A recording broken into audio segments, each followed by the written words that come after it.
Welcome to the Acton Institute Events Podcast, a product of the Acton Institute for the Study of Religion and Liberty. I'm Eric Cohn, executive producer.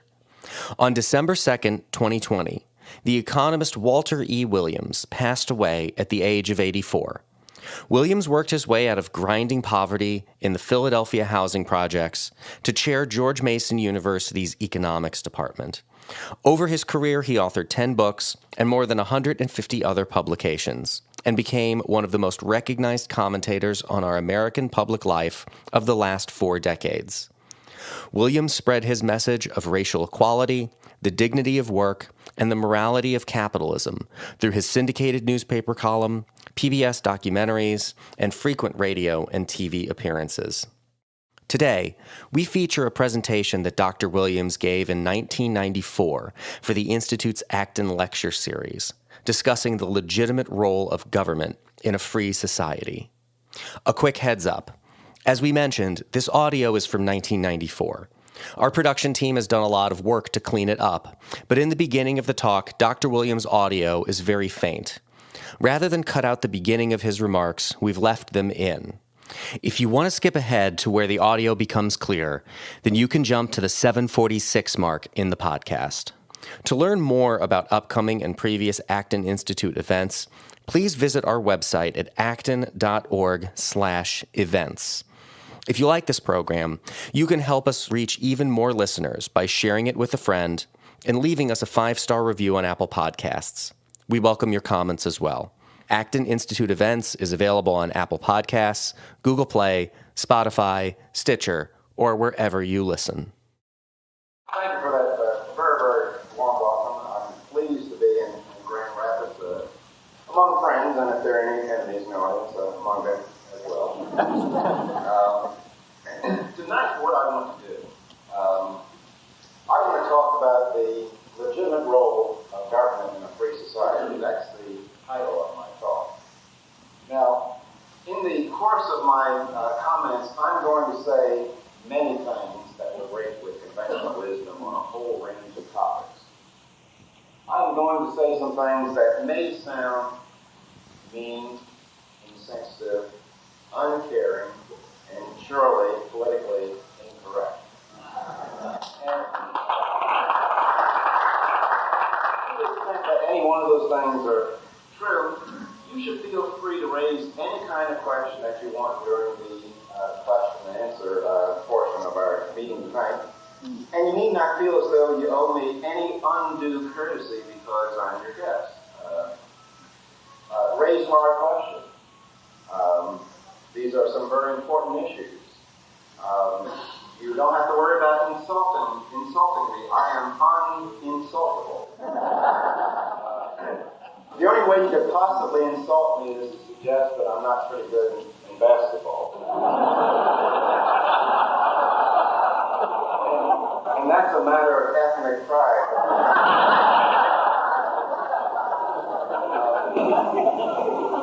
Now, the last decade, and particularly during the Reagan presidency, sometimes known as the last 12 years, there are a number of issues that have come up.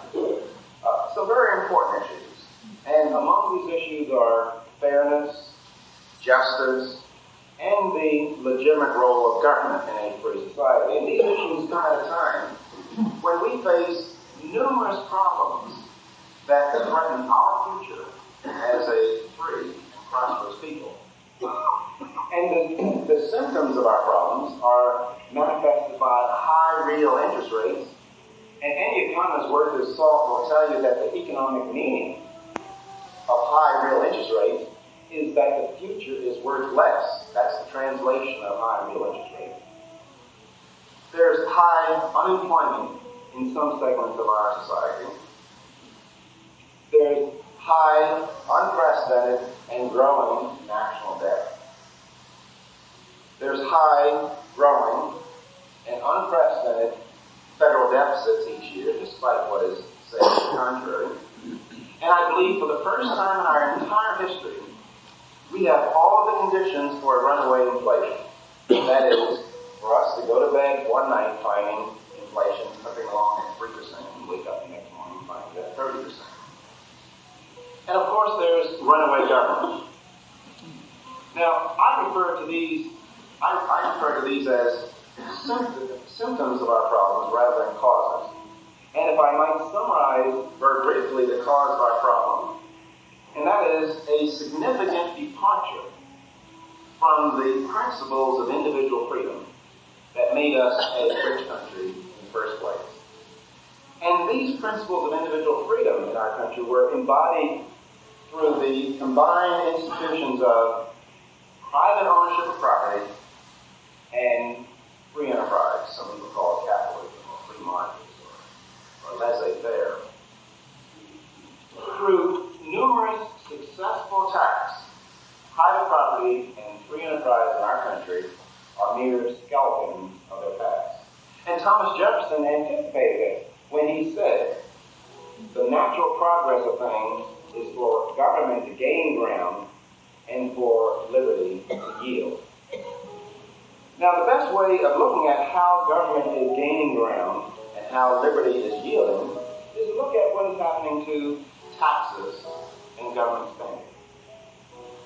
There's only one way to look at tax. Taxes represent government claims on private property. And if the government were to tax private property at 100%, it would confiscate private property and taxes are going up. Perhaps a better way of looking at what government is doing is to look at how government spends, what is happening to government spending. Now, to put this in perspective, because a lot of Americans don't recognize this, to put it in perspective, if we went back to 1902 at the turn of the century and looked at government spending, at all levels of government, total spending was $1.7 billion. That is at the federal, state, and local levels of government. In that year, the average taxpayer paid $60 a year in federal, state, and local taxes. Today, the federal government alone spends $1.5 trillion. State and local governments spend over $1 trillion. Now, the average taxpayer today pays $8,000 a year in federal, state, and local taxes. Of course, now, what does this mean? It means that as time goes by, you and I own less and less of our most valuable property, namely ourselves, and the fruits of our labor.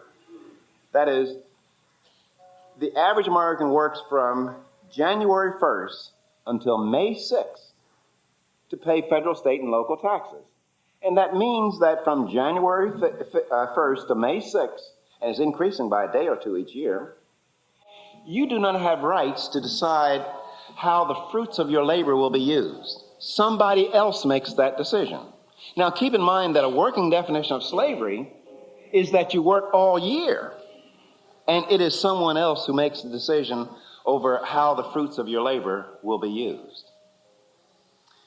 Now, in the economic sphere, the founding fathers thought that relatively free markets, or what's called capitalism, was the most effective form of social organization for the promotion of individual freedom.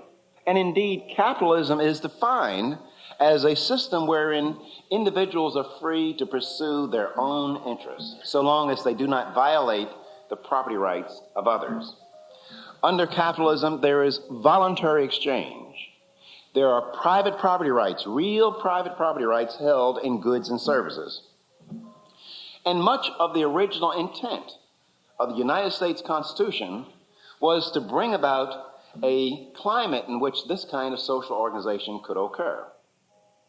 Now, the great benefit of the free enterprise system, because it's often trivialized, the great benefit of the free enterprise system is that through private ownership and control, it minimizes the capacity of one person to coerce another person.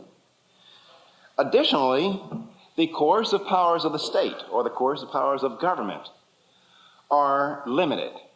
That is, they are limited to the traditional functions of government. They're limited to the legitimate functions, I should say, of government. And what are the legitimate functions of a government? It's very easy. One legitimate function of government is to protect you and I from international thugs violating our private property rights. So that says that one legitimate function of government is to provide for national defense. Another legitimate function of government is to protect you and I from domestic thugs violating our private property rights. So that says that at some level of government, it is a legitimate function to provide for police services. Other legitimate functions of government are those of enforcing constitutional order, the adjudication of disputes that arise among its citizens, and the provision of certain public goods as an economist would define them. Now, for the past half century, ladies and gentlemen, free enterprise and what it implies has been under unrelenting attack in our country. Americans from all walks of life, and I stress all walks of life, whether they realize it or not, have demonstrated a deep and abiding contempt for individual freedom and private property rights. I believe that free enterprise or capitalism is threatened today, somewhat ironically in our country, not because of its failure, but because of its success. That is, capitalism has been so successful in eliminating the traditional problems of mankind, such as disease, pestilence, hunger, and gross poverty, that all other human problems appear to us to be at once inexcusable and unbearable. The desire by many Americans to eliminate these so-called inexcusable and unbearable problems has led us away from the basic ideals and principles upon which our prosperous nation was built. In the name of other ideals, such as equality of income, race and sex balance, orderly markets, consumer protection, energy conservation, environmentalism, just to name a few, we have abandoned many personal freedoms. And as a result of this widespread control by government to achieve these so-called higher objectives, you and I have been subordinated to the point where considerations of personal freedom are considered to be tertiary or secondary matters at best. The ultimate end to this process is totalitarianism. Now, I am not saying, let me be very, very clear about this, I am not saying that we are a totalitarian nation yet. But if you ask the question, which way are we headed, tiny steps at a time, is it towards more liberty or towards more totalitarianism? It would be unambiguously towards more totalitarianism. Now, keep in mind that if you take tiny steps at a time towards any goal, sooner or later you're going to reach it. Or as the great philosopher David Hume said, it is seldom that liberty of any kind is lost all at once. It's always lost bit by bit. Or as Mr. Alexander, who's with us tonight, tells a story, actually often told by Leonard Read, the founder of the Foundation for Economic Education. He said that if you wanted to take liberty away from Americans, you had to know how to cook a frog. And Leonard Read went on to explain that you can't cook a frog by putting on a pot of boiling water and then throwing the frog in the water. The reason why was because the frog's reflexes are so quick that as soon as his feet touched the boiling water, he'd hop away and be free. The way to cook a frog is to put on a pot of cold water, put the frog in the water, and heat it up bit by bit. And by the time the frog realized he was being cooked, it's too late. That's the same thing with Americans. If anybody came over here talking about taking all of our liberties all at once, we would righteously rebel. But they can talk about taking our liberties away bit by bit, and that's precisely what's happening in our country. Now, the primary justification for the attack on private property and individual liberty can be found in people's desire for government to do good. We all say that government should help the poor. Government should help failing businesses. Government should help senior citizens. Government should help college students. Government should help other deserving segments of our society. Well, that's all well and good to say that government should do all that. But we must recognize that government has no resources of its very own. Now, what I mean by that, those programs coming out of Washington, they do not represent congressmen and senators reaching in their own pockets and sending out the money. Moreover, there's no tooth fairy or Santa Claus giving them the money. So when you recognize that government has no resources of its very own, you're forced to recognize that the only way the government can give one American citizen $1 is to first, through intimidation, threats, and coercion, confiscate that $1 from some other American. Now, some of you might be saying, well, what's this guy saying? He's kind of loose with this terminology, intimidation, threats, and coercion. Well, you can check me out. You got April 15th to check me out. That is, you can tell the agents of Congress that you don't want your earnings that belong to you going out to some farmers or to Boeing through Export-Import Bank or for some poor people, for that matter.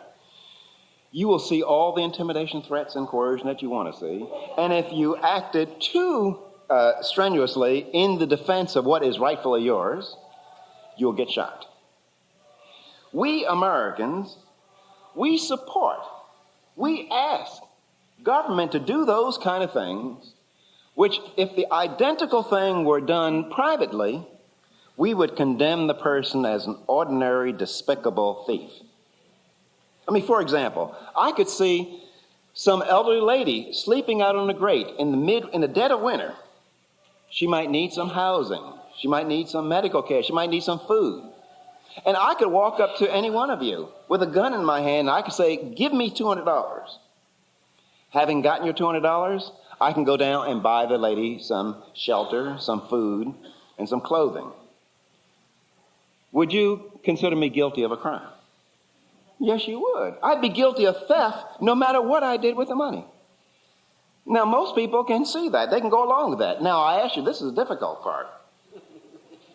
Is there any distinction between that act and where the agents of Congress, the IRS, they come up to me and say, Williams, you know that $200 you made last week that you had planned to buy 2 nice bottles of Lafite Rothschild Bordeaux wine with?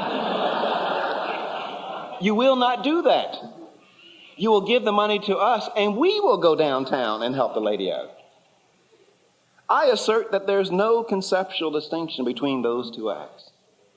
Both acts involve taking that which rightfully belongs to one person and giving it to another to whom it does not belong.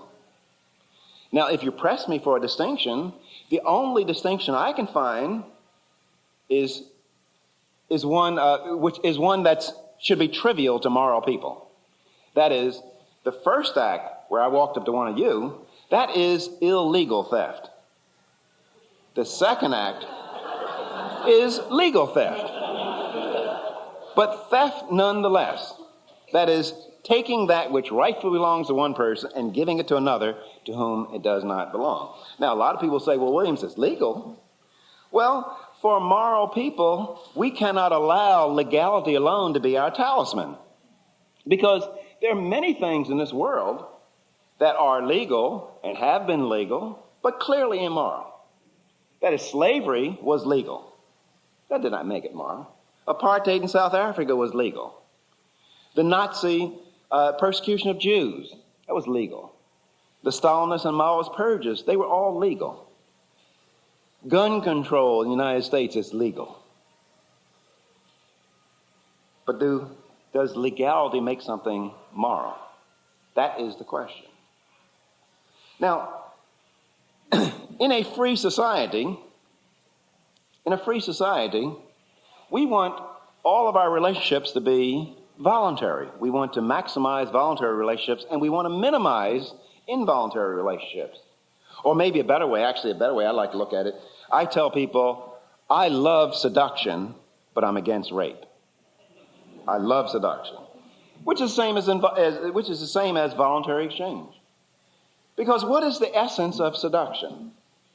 Seduction occurs when we proposition our fellow man in the following fashion. We say to him, we proposition him, we say, if you make me feel good, I'll make you feel good. And whenever seduction occurs, we have what game theorists call a positive sum game. That is, both parties are better off in their own estimation. And let me give you an example of seduction that you might not have thought of. All kinds of examples. I mean, I go into my grocer with $2 in my hand and I proposition him. I try to seduce him. I say, if you make me feel good, give me that gallon of milk. I'll make you feel good, give you $2. And if he's seduced, he's better off because he has the $2, which he values more than the milk. And I have the milk, which I value more than $2. That's what I mean when I say it is a positive sum game. Now, on the other hand, rape or involuntary exchange is when we proposition our fellow man in the following fashion. We say to him, if you don't make me feel good, I'm going to make you feel bad. Now, that's a zero-sum game, I'm sorry. And in zero-sum games, in order for one person to be better off, of necessity, somebody else has to be worse off. Now, an example of rape would be where I walked into my grocer with a gun. And I proposition him. I say, if you don't make me feel good, give me that gallon of milk, I'm going to make you feel bad, blow your brains out. Now, clearly, I'm better off. But he's worse off. That's what we mean by a zero-sum game. Now, some people tell me, well, Williams, you know, all these things you rail against, they're a result of the democratic process. That is, we are a democracy. And we arrive at these solutions democratically. Well, first I tell them, the framers did not intend for it to be a democracy. They meant for it to be a republic. But more importantly, I don't find gang rape any better than individualized rape.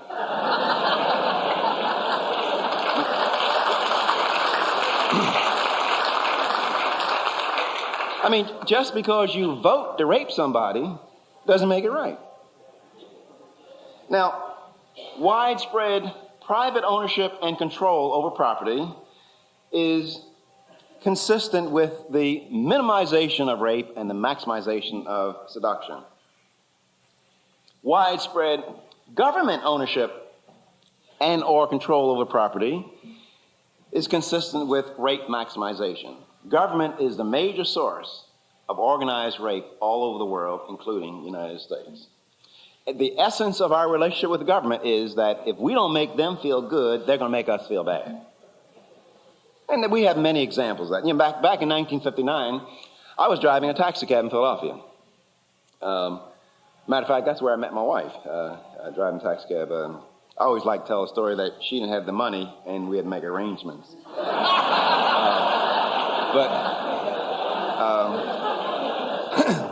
But anyway, I was earning $400 a month. And that was good money back in the late 50s. And I got this letter, and this letter, in effect, told me to switch from making $400 a month to $68 a month. And normally people don't switch in that direction voluntarily. And they were telling me, unless I made them feel good by being in their army, they're going to make me feel bad by putting me in jail. Now, there's a lot of nonsense in the news media and on college campuses where people say, we need big, powerful government to counteract the big power of business. Well, that's nonsense. In a free market, what kind of power does business have over us? But none whatsoever. That is, despite the bigness and the alleged power of industrial giants like IBM, AT&T, Chrysler, Exxon, what kind of power do they have over us in a free market? That is, in order for Exxon to get $1 out of me, what must happen? I must voluntarily get out of my chair, voluntarily get into my car, voluntarily drive up in this man's lot, and voluntarily hand him $1 for a gallon of gasoline. There's no coercion whatsoever. That does not explain our relationship with government. Government can get dollars out of us whether we want to give it to them or not. Now, I would be remiss in my responsibility if I did not point out that big business can get dollars from us, whether we want to give it to them or not. But what do they have to do first? They have to go to Washington, D.C. and get permission. For example, Take back in the 70s when Lee Iacocca was having trouble with his company, Chrysler. Or take the farmers. Many farmers they're having problems right now. Lee Iacocca and the farmers, they know where I live. I live in Valley Forge, Pennsylvania. Now, they can come, for example, the farmers or Lee Iacocca, they could come and knock on my door and say, "Buddy, I'm having trouble. Can you spare a dime?" Now, I'd probably tell them to go play in the traffic. And they know that. The farmers know that, for example. And so what the farmers will do, they'll go to Senator Dole. And they'll say, "Senator Dole, if we ask Williams to voluntarily help us out, he's going to tell us to go play in the traffic. So could you use your agents to take his money?" That's how big business can get money from us, whether we want to give it to them or not. They need the helping hand of the Congress of the United States or the state legislatures. The free market and voluntary exchange are roundly denounced by today's defenders of what I call the new human rights. These defenders of the new human rights are the chief supporters in our country of reduced private property rights, reduced rights to profits. They are anti-competition and pro-monopoly. They are pro-control and coercion by the state. These people in Washington, D.C., and all over state capitals as well, they believe that they have more intelligence and superior wisdom to the masses. And furthermore, they believe that they have been ordained to forcibly impose that wisdom on you and I, whether we want to go along with it or not. Now, of course, they have good reasons for restricting our liberty.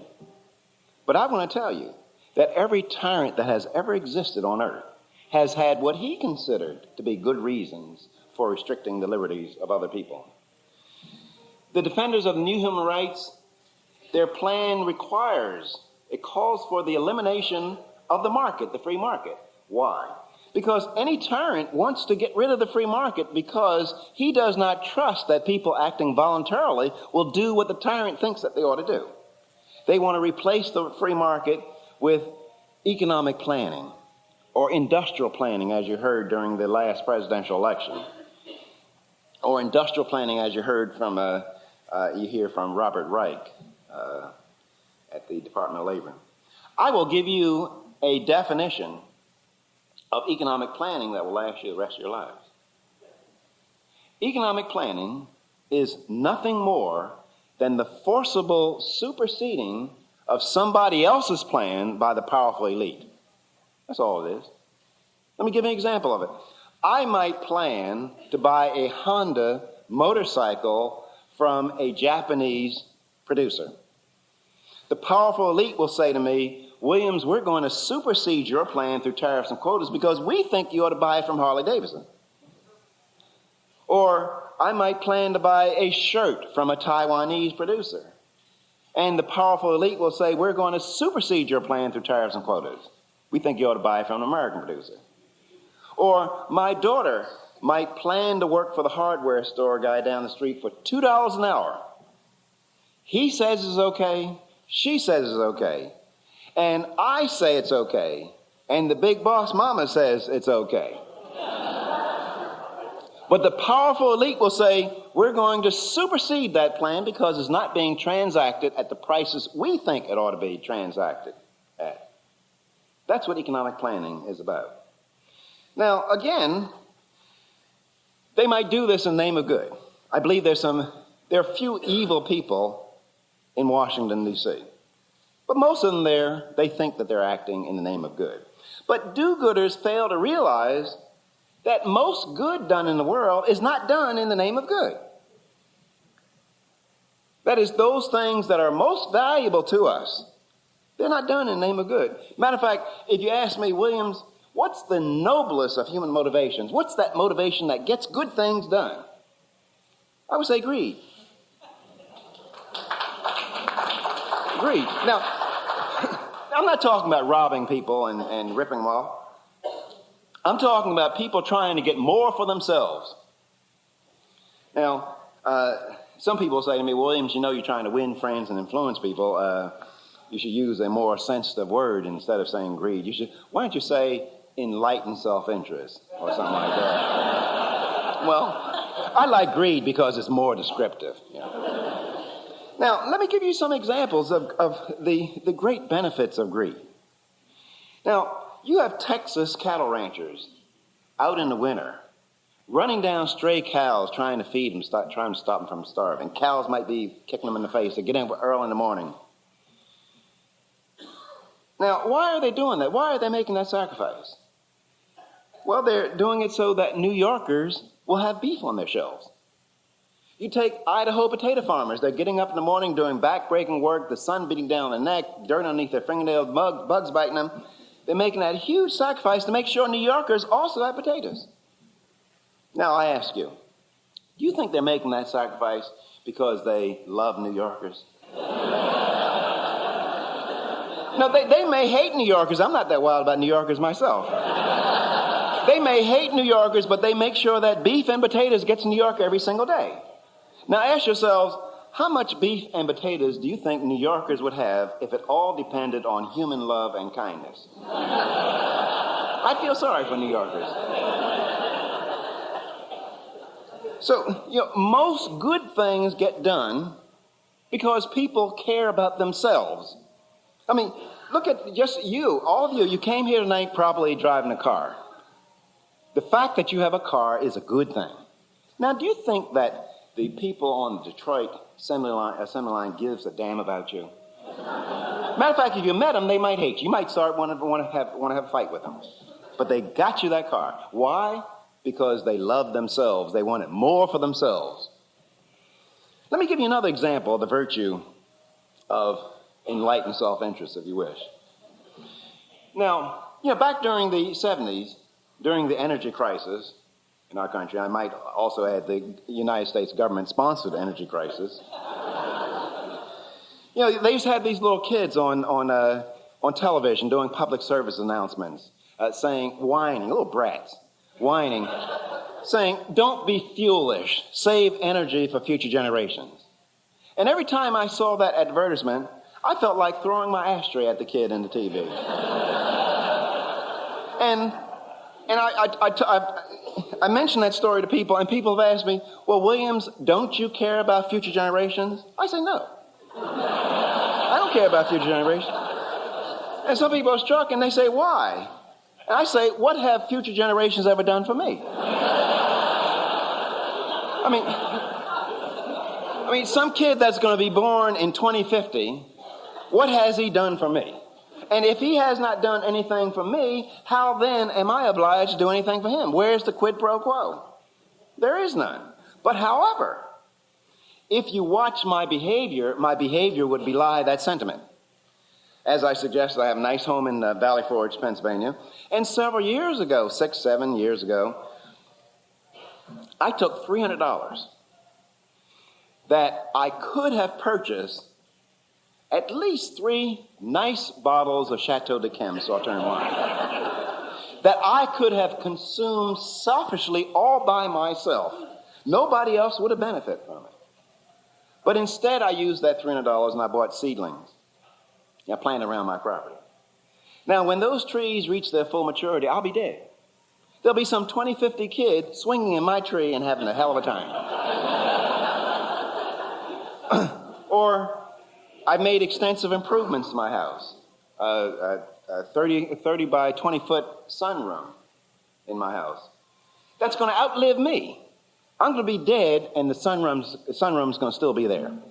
There'll be some 20, 50 kid tracking mud in my room. Now, what's at least some of the reason I made the sacrifices of current consumption for goods that are going to outlast me? Well, it's very easy. The nicer my house is, the longer it will provide housing services, what? The higher the price I get for my house when I go to sell it. That is, by pursuing my own narrow selfish interest, using the grown-up language of economists, maximizing the present value of my house, I can't help but make a house available for a 20, 50 kid, whether I mean to or not. Now ask yourselves, would I have the same incentive to take care of my house and extend its life and improve its quality if the government owned my house? Or if there were a 75% transfer tax when I went to sell my house? Anything that weakens my private property rights interest in that house weakens my incentive to do the socially responsible thing, conserve on the scarce resources of our society. Let me just give you one other example about the effect of private property rights and its benefits for society. Because you people look like nice people out there, and I don't know whether that's for a fact, but you look like nice people. And many of you could be concerned about the extinction of various species. Now, I'm not concerned about extinction of various species. And the reason why is that according to biologists, 94% of everything that has ever lived on Earth is now extinct. And so I say, why quibble over 94.1 or 0.2 or whatever? What's the big issue? But, different people, they have different worries. Now, some people are concerned about the extinction of the whale, the extinction of snail darter, or extinction of bald eagle. I was 35 years old when I saw my first bald eagle. And I was looking at the critter in the cage. And I was asking myself, could I have gone another 35 years without seeing it?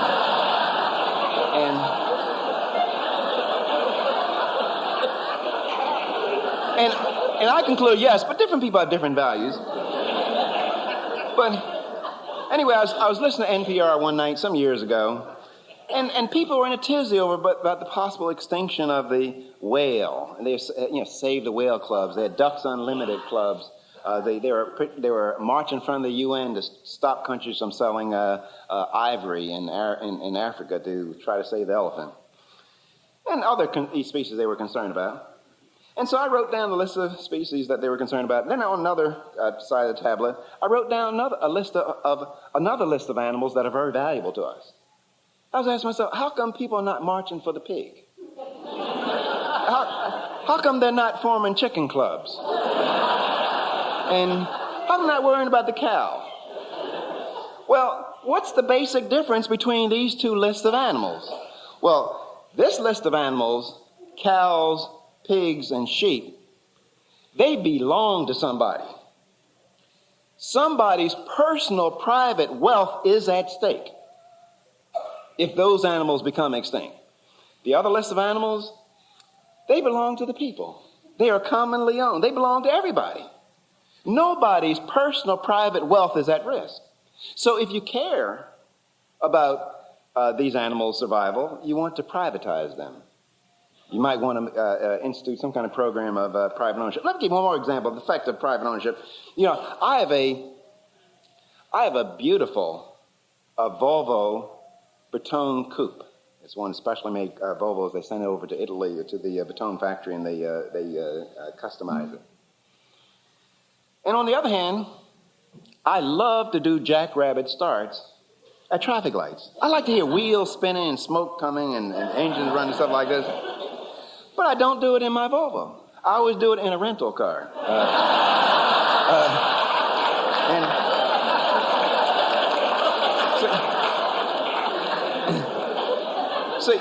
That's the role of private property. When people privately own something, to use, again, the grown-up terminology of economists, it forces them to internalize externalities, which means it forces them to take into effect their current uses of a piece of property on its future value. That's the very, very significant role of private property. That is, in other words, private property forces it holds one's wealth hostage to his doing the socially responsible thing. Like with my house. If I do the socially responsible thing, take care of it, the free market rewards me by giving me a higher price. If I do the socially irresponsible thing, not taking care of it, the free market punishes me by giving me a low price. That's the great benefit of private property rights. And if anything, and when people do things to private property rights, when they restrict it, it takes away that very, very important function. Now, despite these virtues of the free market, and never mind, by the way, it was with the rise of capitalism that brought better treatment to women, better treatment to racial minorities, better treatment to the handicapped, better treatment to criminals, better treatment to the insane. There's considerable hostility towards free market. Matter of fact, I was saying this at a college university, and one lady stood up. I think she is feminist. I don't call these people what Rush calls them. But she says that she was saying that capitalism capitalism is oppressive to women. And so I asked her, I said, look, if you are a radical feminist, where do you want to live? You want to live in, how about Iran? Or Saudi Arabia? How about anywhere in Africa? How about China? No, you want to live in the United States.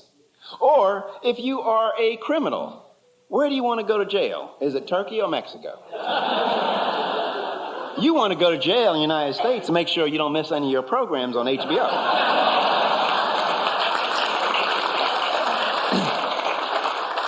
Now, it was with the rise of capitalism, capitalism builds a more humane system, despite the rhetoric.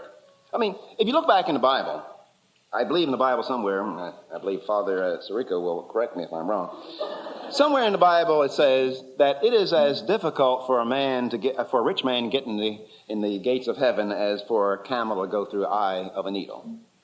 And there's probably good reason for that to be true way back in the biblical days, because you got rich back then by looting and plundering your fellow man, enslaving him. And the fact that you were rich might have been evidence that you did that.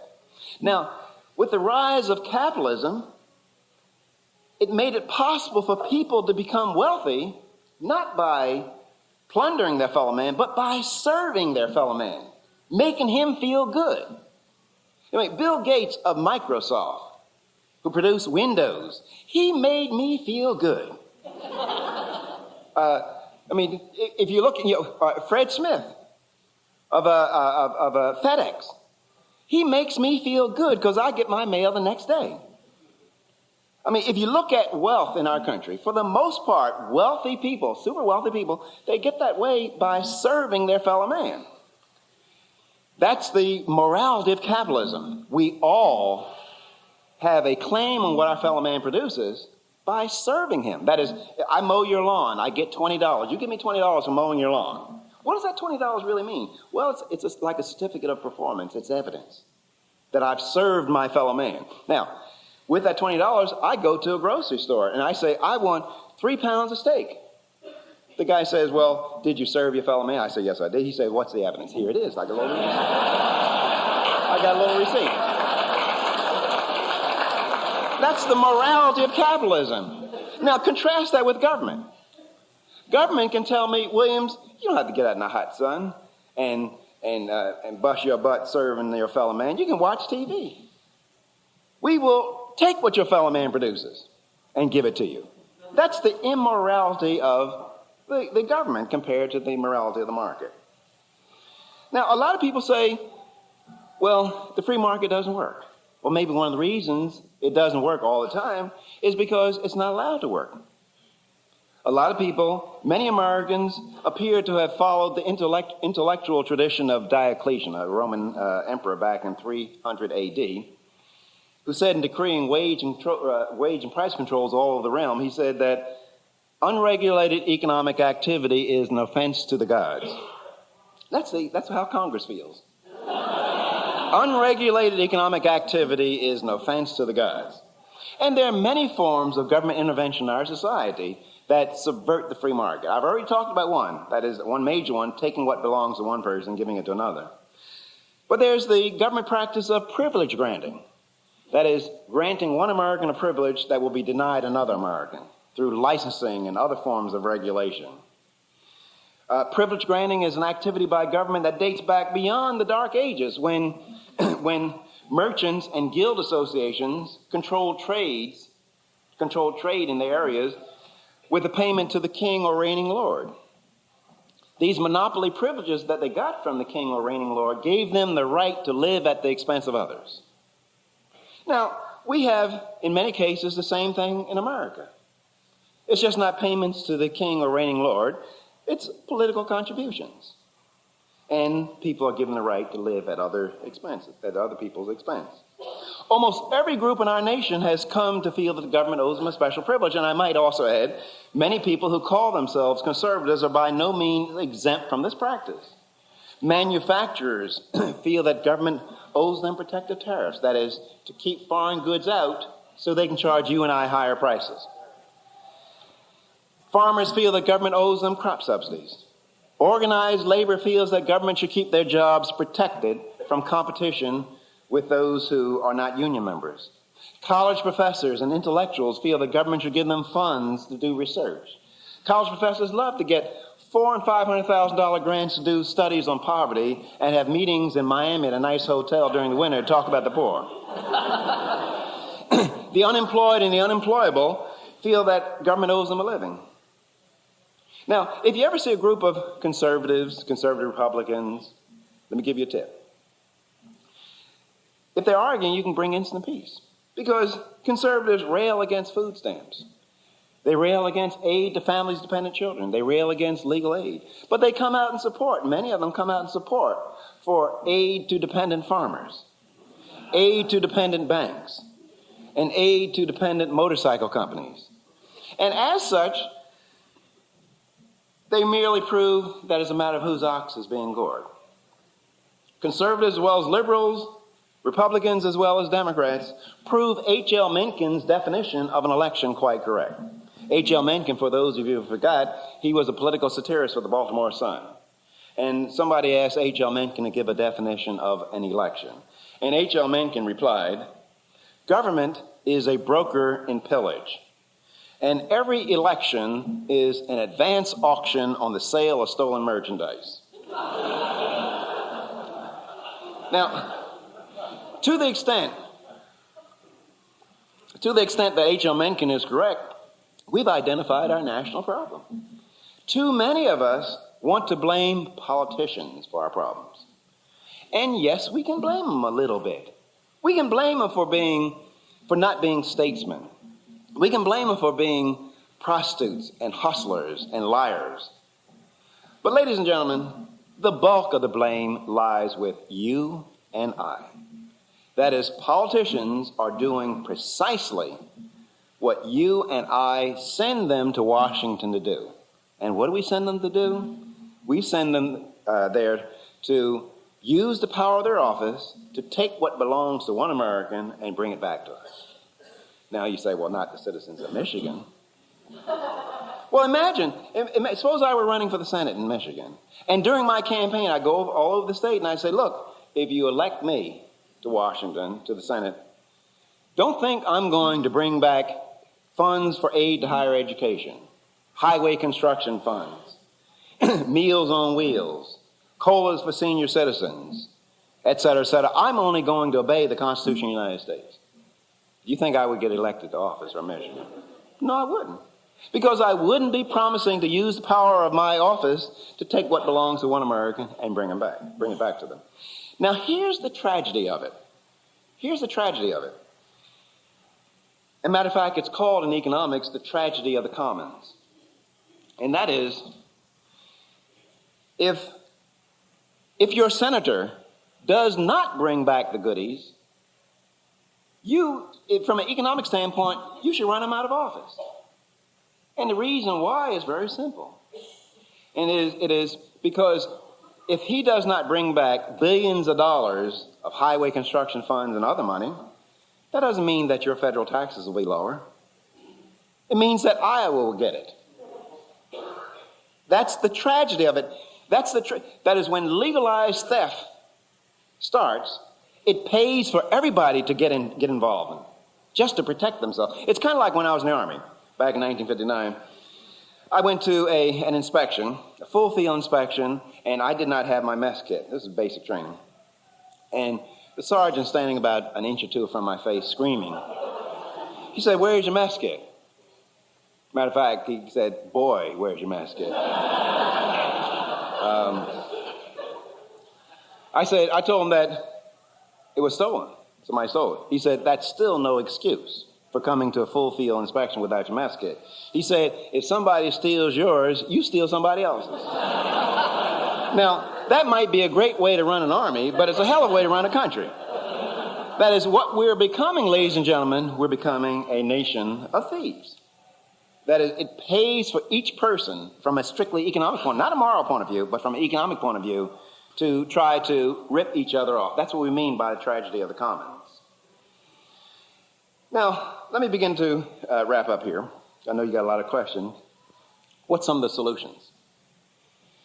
Well, I think a major solution will come if we, or a big help will come if we can find some way to constitutionally limit the amount of money that the federal government spends. A hard and fast constitutional limit. Back in the late 70s, I worked with Milton Friedman and a number of other very eminent economists and some legal scholars like Bork and some others, constitutional scholars, and we wrote a spending limitation amendment to the United States Constitution. And what our amendment said, it said that percentage increases in government spending cannot exceed percentage increases in the GNP. That is, the government was spending roughly 20% of the GNP back then, and we wanted to hold the line. Actually, I and some other people, we wanted to cut it down to, I was shooting for 10%. That the government shouldn't spend any more than 10%. And why I chose 10% is because if 10% is good enough for the Baptist Church, it ought to be good enough for Congress as well. But anyway, if our amendment was introduced in the Senate, and it passed in 1982, but it failed in the House. Tip O'Neill played a lot of games with it. And then when it was reintroduced in 1986, it didn't even pass the Senate. So there's a Ron Kyle of he's now a senator from Arizona, I believe. He introduced the spending limitation amendment, and he got 70 co-sponsors early this year, and I would hope that he would introduce it again. You don't want a balanced budget amendment to the Constitution. The balanced budget does not preserve our freedom at all. That is, for example, the federal government we as a group of people in our country, we produce over $6 trillion worth of goods and services each year. Now, if the government spends $3 trillion of it, for example, how many people would be happy if the government taxed us also $3 trillion? I wouldn't be happy. The real protection of our liberty is to limit the amount of money that government can spend. Limit the number of days we have to work for the government. I would like to say, our founding fathers, they went to war with the mightiest nation on the face of this earth for 67 cents. They did not want to pay 67 cents in taxes, and look at us. As a matter of fact, I was in England. Sometimes I'm kind of flippant with people. And I was having drinks with Lord Harris of the High Cross and Lord Peter Bauer in Cambridge. And Lord Peter Bauer asked me where did I live in the United States. And so I just kind of made a flippant answer. I said, I live in Valley Forge. I said, that's where you people ran George Washington during the winter, but we came out and raised hell with you. Got you out of our country. And so Lord Peter Bauer said, no, it's Lord Harris of the High Cross. He said, yeah. He said, you went to war with us because of taxation without representation. He said, how do you like it with representation?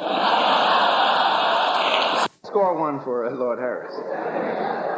Now, if we cannot get Congress to enact a spending limitation amendment to the Constitution, I believe that we should get 5 more states. That's what we need now, according to Article 5.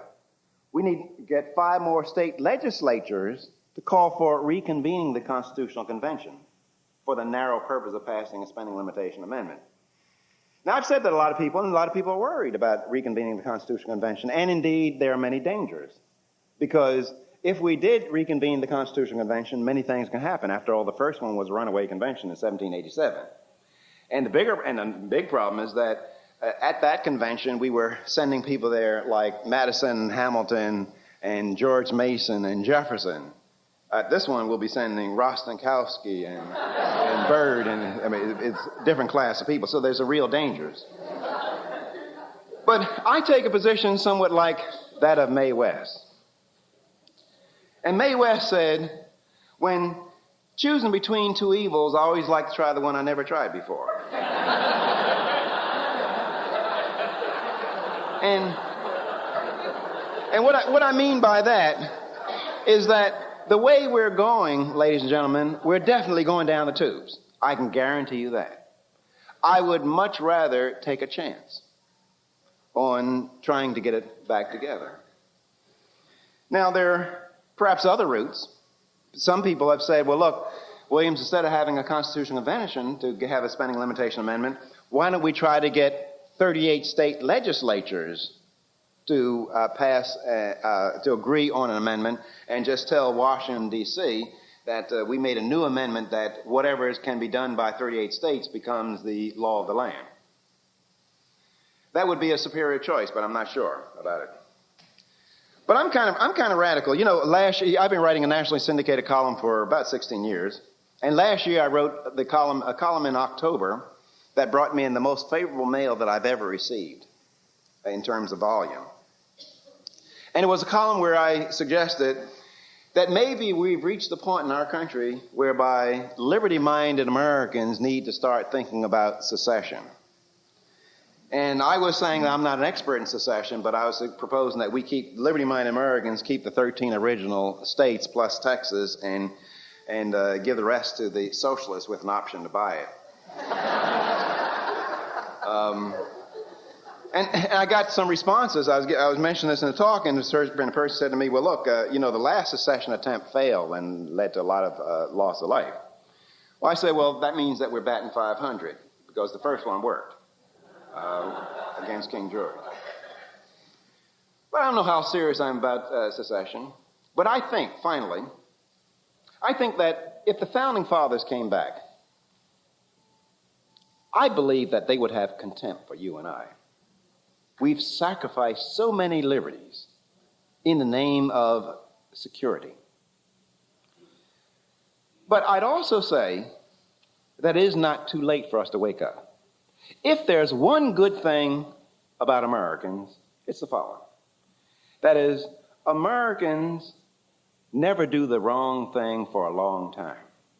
Somehow we kind of get our act together and start doing the right thing. It is possible, and I hope so, that the recent elections represents a move in that direction. Because we did get some good guys in power, like Dick Armey. I've dinner with Dick Armey once in a while, and I tell people when I'm around him, I say, my job, Walter Williams' job, is to make Dick Armey appear reasonable. And moreover, that's my job when I substitute for Rush Limbaugh. The liberals beg for him to be back. I make him look reasonable. But we have to get our act together. We have to fight the state while we continue to have the liberty to fight the state. But we each must be moral in and of ourselves. That is, we cannot go out telling our fellow man, look, get off the dole while we're on the dole, while we're accepting a government favor. I believe if we do this, I believe that we can save our country and we can have our future generations that I really care about. I think that they can respect and love us for our sacrifice just as much as we love and respect the generations of men who made it possible for us to have our great country. Thank you very much. Thank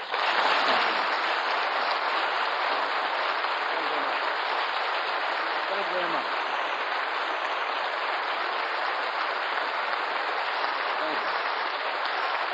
Thank you very much.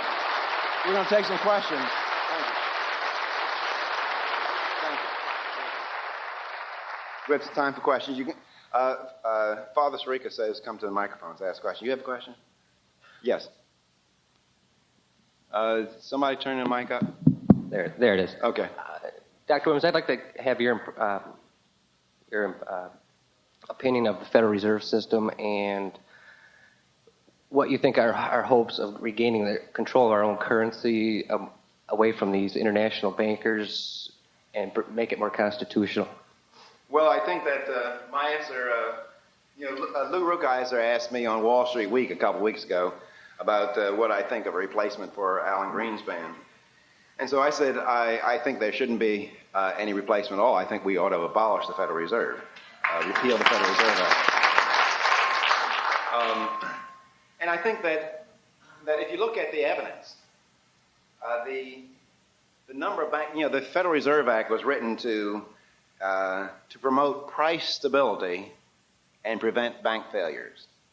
Simple before and after studies would show that there was greater price stability and fewer bank failures per capita before the Federal Reserve Act than after.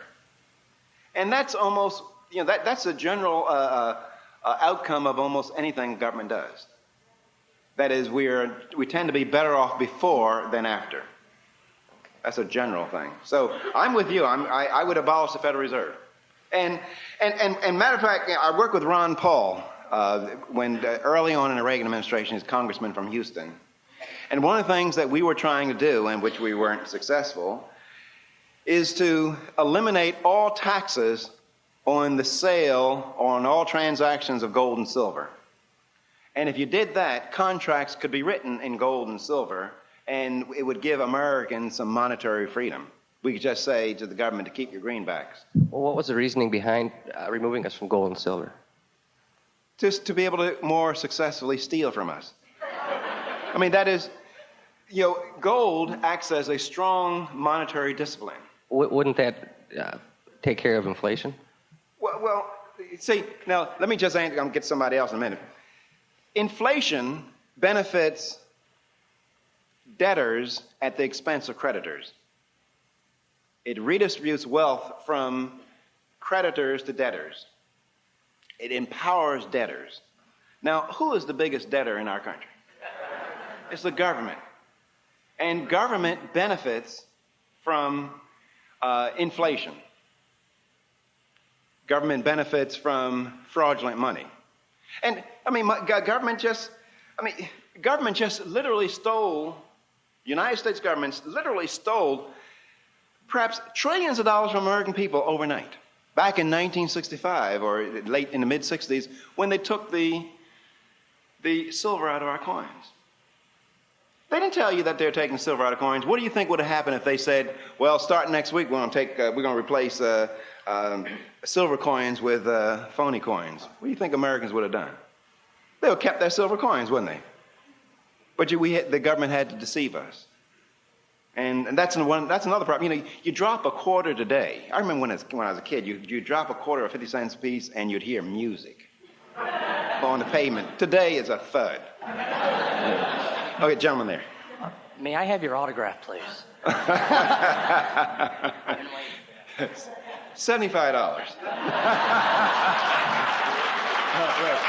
Why don't you wait after? Gentleman back.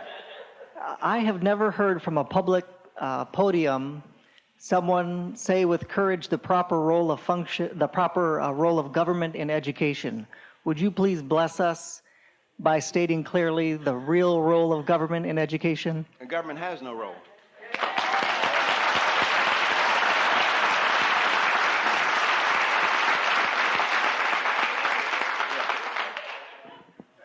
Thank you for being black by popular demand. I love that. I love that more than any other line you've ever said.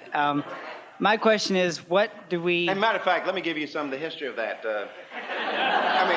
It's not original in me. I told Donovan to announce it that way, but I got it from Stanford University, and it was very popular among black students at several campuses to get T-shirts emblazoned with "Black by popular demand." So I thought I would use that. And at Stanford University, everything was going all right until some white students got some T-shirts that said "White by the grace of God."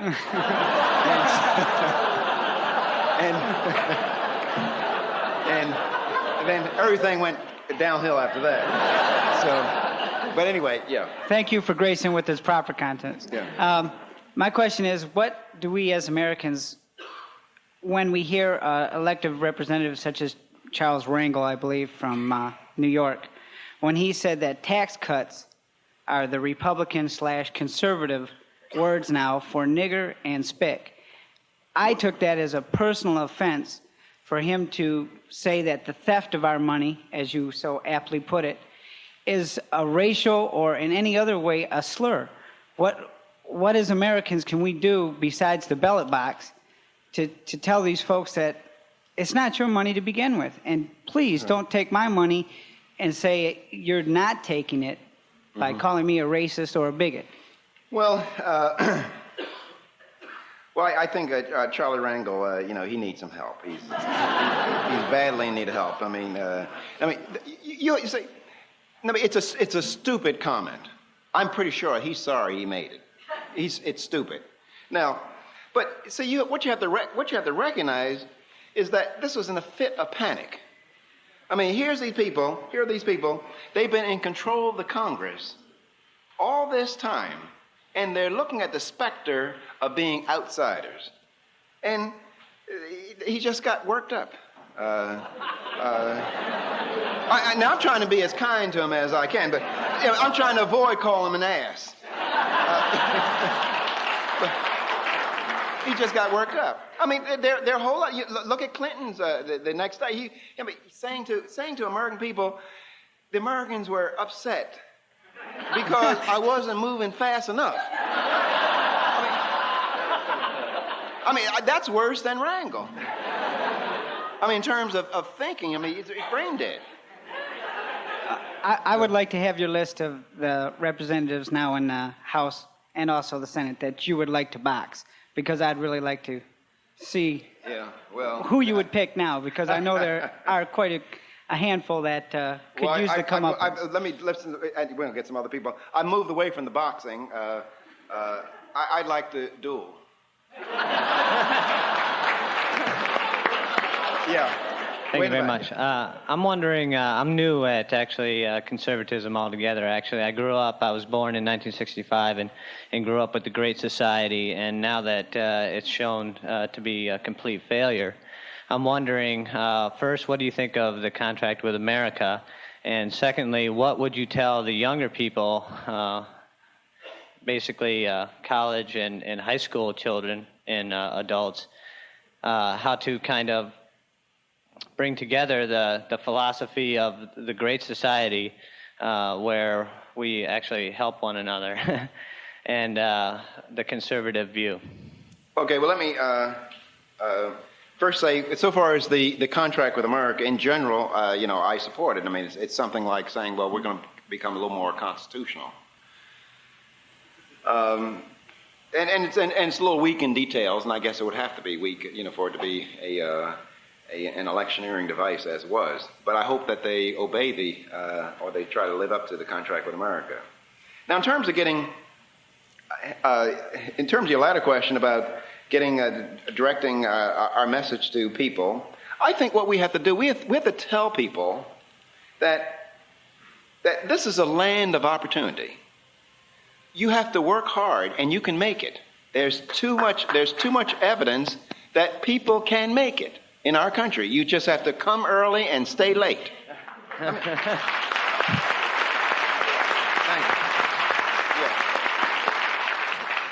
you. Early on in your talk, you said that you believe that the conditions exist today for what I would probably refer to as runaway inflation.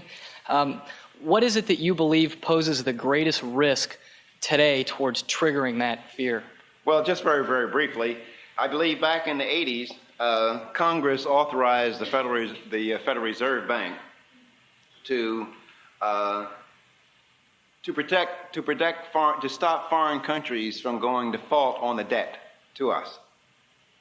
That is, they can monetize large amounts of debt owed to the United States, say the Brazilian debt.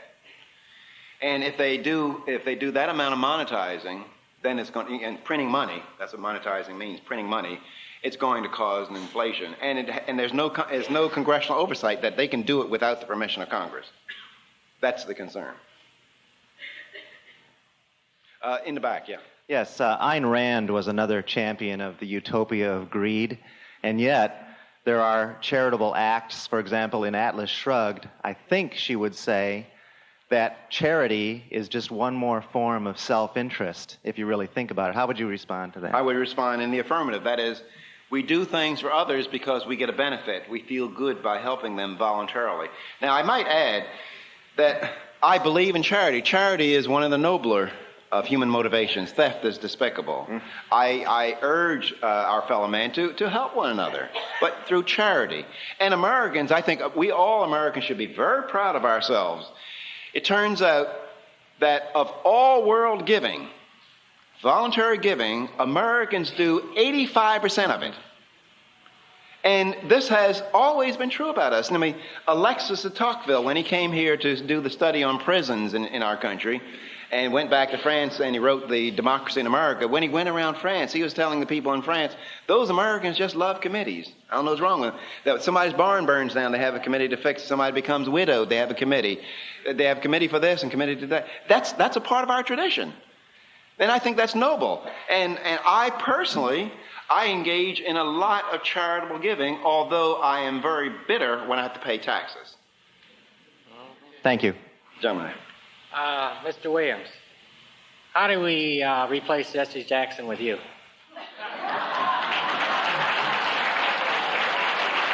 Thank you.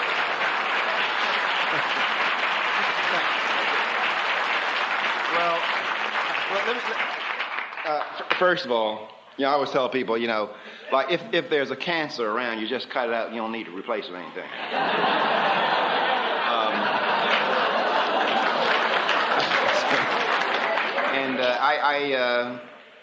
But Jesse Jackson, he's kind of losing his steam. Not that many people paying attention to him anymore. A more serious question, perhaps. Could you expound upon the reason the civil rights movement went wrong? Okay. Where did we lose our direction? Just very, very, very briefly, I think that we all have to recognize that the civil rights struggle in America is over and it's won. That is, at one time, black Americans did not have the constitutional guarantees of everybody else. Now black Americans do. Now, the fact that the civil rights struggle is over and won does not mean that there are not major problems among a large segment of the black community, but they're not civil rights problems. And they can't be solved through civil rights strategy. That is, a 14-year-old girl having a baby, that's a devastating problem, but it's not a civil rights problem. The rotten, fraudulent education that's occurring in many schools, that's a devastating problem, but it's not a civil rights problem. I mean, if white people were to become morally rejuvenated tomorrow morning, it's not going to help a kid who's 14-year-old and has a baby. So that's where the civil rights movement is going wrong, I believe, that it has not recognized that the civil rights struggle is over and won. And unfortunately, the people in the civil rights movement, they still portray black people as people to be pitied and people need help. And that is absolutely false. As I was pointing out earlier today, I think that if I'm not being too chauvinistic as a black person, I think that it's safe to say that black Americans have made the greatest gains over some of the highest hurdles in the shortest period of time than any other racial group in the history of mankind. Now, and the reason why, let me just give you some of the statistics to back that up, so that you don't have to take it from an emotional point of view. If you added up the amount of income that black Americans earn each year in the United States, and just thought of black Americans as a nation, independent nation, we would be the 13th or 14th richest nation on the face of this earth, coming in just behind Switzerland. It was a black American, Colin Powell, who was the chief author of the world's mightiest military. Black Americans are some of the chief executives of some of the world's largest and richest cities. Black Americans are ranked among some of the world's richest people, most famous people. Now, in 1865, neither a slave nor a slave owner would have believed that that kind of progress would have been possible in just over 100 years, if ever. And as such, it speaks very, very well of the intestinal fortitude of a people and the sacrifice they made. But just as importantly, it speaks very well of a nation in which these kind of gains were possible. That is, Nowhere on the face of this earth could those kind of gains have been possible except in the United States of America. But these people today that are in the civil rights movement, they don't recognize. But let me say finally, the fact that organizations like the NAACP, they're in deep doo-doo, that's a good sign. That's a good sign. What it means is that they're not needed. I mean, organizations don't plan for their own death. Now, if there were really a civil rights struggle in the United States, some young black people would come take over the organization and run it efficiently. But there's no need for it. I mean, organizations just go on. It's like the March of Dimes. Polio is gone, and March of Dimes, they're still here, and they're not asking for dimes. They're asking for dollars. For polio. So just have faith. The people, the organizations, they're in the ropes, and I believe more and more people, Americans, are recognized they're not credible anymore. And that's good news. The young lady there. Oh no, actually, I'm in the back. Yeah. I was wondering if you could give your opinion on what you think the significance is of the assault on the Second Amendment, and also the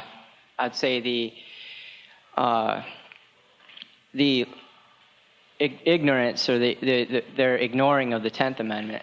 Well, there are whole talks, but let me just very quickly say, first of all, I think that the people are using subterfuge. That is, if they want to take away our right to hold guns, they ought to have a constitutional convention. They ought to do it through a constitutional means. They're too chicken to do that. But I'd say also, I said in the column, that if you ever hear that Williams' guns have been taken, you know that Williams is dead.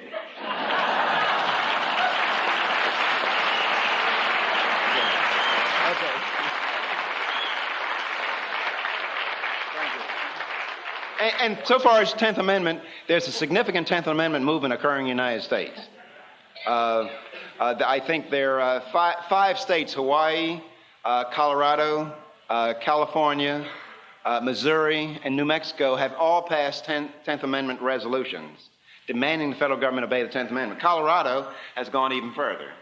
I believe starting next year, any agency in Colorado, when they submit budget requests, they have to show, to meet some kind of federal mandate, they have to show where it's authorized in the United States Constitution, also the state of Colorado Constitution. And then my good friend, Charlie Duke, he's a legislator in Colorado, he's trying to get a measure passed whereby if the federal government says, you did not take asbestos out of our schools, and out of your schools, so we're going to take away your highway construction funds by $1 million. Well, what Charlie Duke is trying to get a bill passed that says, well, if the federal government does that, takes away $1 million from our highway construction fund, we're going to deduct $1 million from the remittances that we make to the federal government. That is, we collect federal taxes. So there's a significant movement in our country, and I think we're going to see something pretty soon.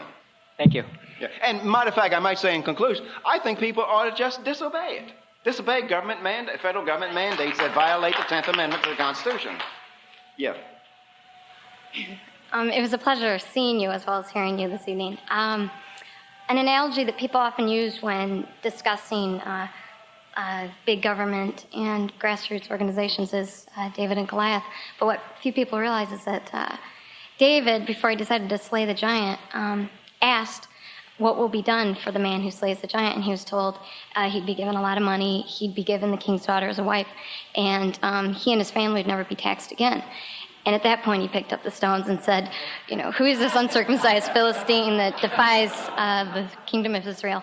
My question is, in a very pragmatic sense, in the coming Congress, what would your suggestions be for just citizens to do, what stones to pick up, specifically like the Army plan? How can we, in a very real sense, enact that or make that a reality? Get involved with the movement, you're saying? Right. What should you...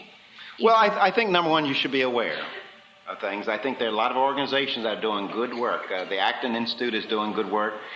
On what's going on in Washington, D.C., there's the Cato Institute where you can write to these people and ask them to send you their newsletter or their updates and things like this to become aware. And then you kind of do like I'm doing. You know, people say, Williams, what's your job? I say, well, I'm a pamphleteer, like Thomas Paine. I'm trying, like Thomas Paine was trying to get our founding fathers to rise up against Great Britain. I'm trying to get us to rise up against Washington, D.C. And so what you have to do, you have to become informed and try to inform that, tell your fellow man. I think that for the average citizen, yes, because see, you have to go out there and work. You have a job. You don't have all that time to go out and fool these people in Washington. Now, there's some good people out there that do have the time. That is, they make their living doing that. And so there's some gains to be made from specialization, allowing them to do that. But at the same time, you should be informed. And then if you really get hooked on fighting the battle for liberty, quit your job, leave your husband, and go to Washington, D.C. Gentleman in the back. And then this fellow up here, that's the last question. Yes, my distinct pleasure to see you this evening, Dr. Williams. I have two questions. First one real quick is, when will you be announcing your candidacy for 1996? Well, I'm very flattered by the suggestion that people say to me that I should run for high political office. And I get that quite often. But maybe I kind of give them a flippant response. And I think it's a very true response. I tell people that to aspire for high political office would require that I rise above principle and do the right thing. And I'm not ready for such a heady trek. And so I'm going to stay outside and make the people who have some tendency to do right, make them look reasonable. Okay? Thank you.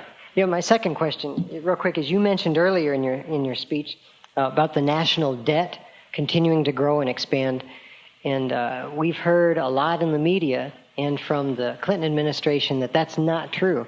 And I just wondered if you would explain further what you meant by that comment. Well, just very, very briefly, because it's a longer conversation.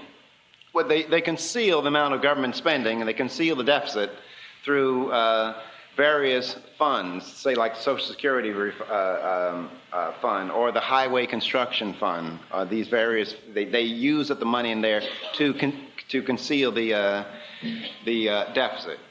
I mean, next time you get a congressman to tell you that there's surpluses in the Social Security fund, a lot of congressmen like to say that, oh no, it's okay, there's surplus in it. Say, I will take the airplane with you to Washington. Could you show me the money? No IOUs and all that kind of crap. I want to see the money. Or the stock certificates. They're using it. They're playing games with us. And hopefully, people like Newt Gingrich and people like Archer and Dick Armey, they're going to get some more reliable accounting in the federal government. In fact, any private person using the identical accounting that the federal government uses, they would be in jail, under the jail. Yeah, thank you. Yeah. Okay, in your earlier comments, you were very much opposed to the coercive power of the federal government.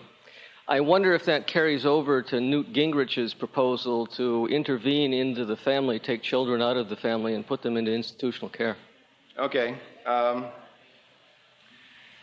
Well, there's a problem with that. I stand against government involvement, any kind of coercion. Now, to the extent that we are being forced to take care of people who don't take care of their children, and the children as well, then I think we got some say-so in it. It's kind of like, it's kind of like my mother told me when I was 16, 17 years old, growing up, being, rebellious. She said to me, Walter, 16 years old, she said, Walter, as long as you're living in my house and I'm paying the bills, you're going to do what I say. And she said, when you get your own place and you're paying your own bills and you're responsible for you can do what you want. That's the same thing I feel. That is, if I'm obliged to take care of somebody, I'm going to have some say-so. If I'm going to be ripped off to take care of them, I'm going to have some say-so. Now, if the person says, look, Williams, I don't want to live out of your pocket, well, then I don't have anything to do with it. I feel sorry for the kids not being taken care of, but I don't have anything to do. I don't have any say-so. But when you're spending my money, I have some say-so. I think American people have say-so. I mean, keep in mind that we've spent over $4 trillion on poverty programs to help people. And virtually every aspect of poverty is worse now than it was when we started. And a lot of people can't relate to $4 trillion, to $4.5 trillion. That's a whole lot of money. I mean, let me give you a perspective of so that you understand this figure. So you can you can give some concrete value to it. Let me give you a perspective on what $2 trillion could have purchased in 1985. $2 trillion in 1985 could have purchased all of the financial assets of the Fortune 500 companies and all of the United States farmland. That's a lot of money. And have we as a nation benefited from all that money going into poverty programs? I say for black Americans, welfare has done to black Americans what slavery could not have done, what Jim Crowism and the rankest racism could not have done. It has destroyed the black family. I mean, there are more black kids living in two-parent families during slavery than live now. In 1850 and 1880, 85% of black kids lived in two-parent families. In New York City, for example, in Harlem, it was 84% in two-parent families. And I mean, and matter of fact, it's not a racial thing. I mean, the illegitimacy rate among black Americans is 66% nationally now. In some cities, you're talking about 80%. Now, white illegitimacy right now is 25%. That is, white illegitimacy right now is where black illegitimacy was in the 1960s when Patrick Moynihan got a whole lot of flack about talking about it. And so welfare is destructive. And we don't help people the way that we've been helping people. You know, let me just say one more thing, because this is very important. It really is important to me. And that is, when you know, all of us, we love, let me just go with an example. All of us love our children. We love our children. And we want to bail our children out. They make mistakes. We want to bail them out. Sooner or later, we got to tell them, look, as my mother told me, you made your bed hard, you're going to lie in it. I mean, how many of us, if we had a daughter who was 18, 19-year-old, had a couple babies out of wedlock, how many of us would say, well, here's $400 or $500, come back next month, and if you mess up, I'll give you $600? Nobody would. We wouldn't do that to anybody we love, but we do that with poor people. I mean, one of the hardest questions, and those of you who are parents know this, one of the questions that must be asked and answered when you help somebody, you have to ask yourselves, what is the effect of my helping this person on his own incentives to help himself? And we haven't asked that question. And we've hurt people in the process. We think that we've been helping them. Final question, then we've got to get the reception. I realize that I rose at the bell. Professor Williams, I appreciate you taking the question. And I was prompted to do so when you suggested to the young lady that she go to Washington after giving up her job and getting involved in the movement. And as you know, I did that when I joined the National Tax Limitation Committee a number of years ago and followed your leadership and that of Dr. Friedman. A lot of us were highly motivated at that time. We had a chief executive who had campaigned on that issue, Ronald Reagan. We also had control of the Senate at that time. I would posit that since that time, somehow we've lost the debate to those that have advanced the notion of a balanced budget amendment. The Congress and many people who are involved in the debate seem to be enamored with that, but as you so eloquently have stated, that's not going to solve the problem. What encouragement could you provide for us or direction to reinvigorate the whole notion of Congress being responsible fiscally in providing a spending limitation amendment again? Well, I can't give a satisfactory answer to that question, I don't believe. I think that we have to keep on trying. We cannot give up. And I think that we're in sight of the goal. I think it's just over the hill. It might be. I hope so. But we just cannot give up. We have to talk it up. We have to talk to our neighbors. We have to talk to our friends. We have to read stuff. For me, in my role, I write about it quite often, about the principles of liberty. I speak about it. We just have to keep on trying, and we have to take chances. We have to take risks. And we have to criticize. We have to come to forums and ask politicians questions, embarrass them. Other than that, I can't really adequately answer your question. And particularly for you. You're getting old. The other lady was younger. Okay. Thank you very much, folks. Thank you.